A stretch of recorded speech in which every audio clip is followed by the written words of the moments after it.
Hello mga ka-ate, at this time naghihintay nga pala ako ng sasakyan dyan kasi may meeting kami.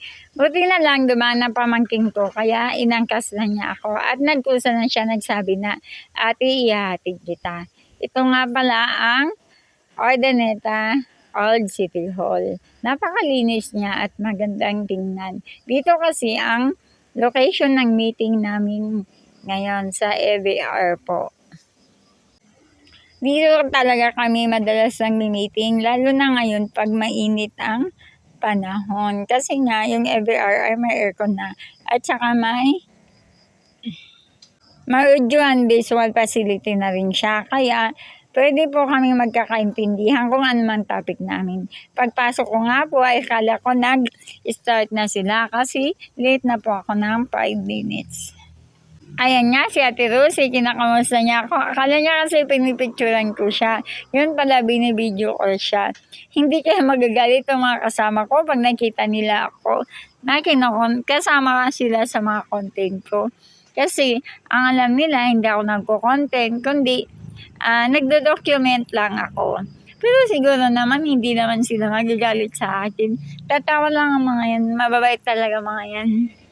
Hindi magiging barangay volunteer ang mga yan kung sila ay pikunin. Kasi pag ikaw ay barangay volunteer, kailangan talaga mahaba ang iyong pasensya.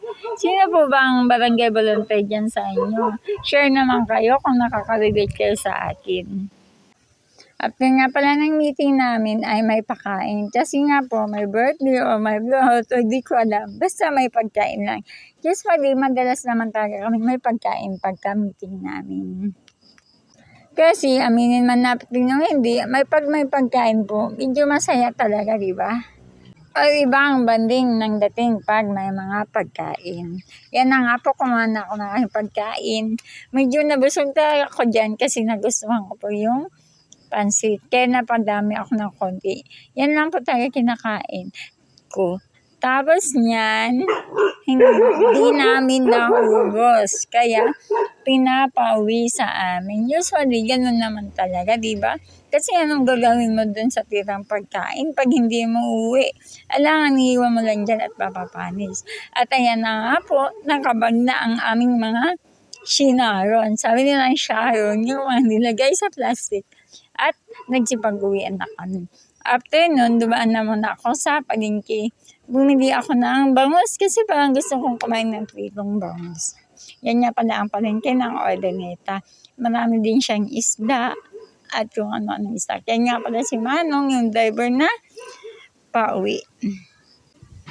At this time, pauwi na nga po ako at alas 6 na dyan ng hapon. Kaya nagpasalamat ako at nakita ko si Kuya na driver na papunta ng Tulong para hindi na ako mag-jeep. Salamat sa panonood. Bye!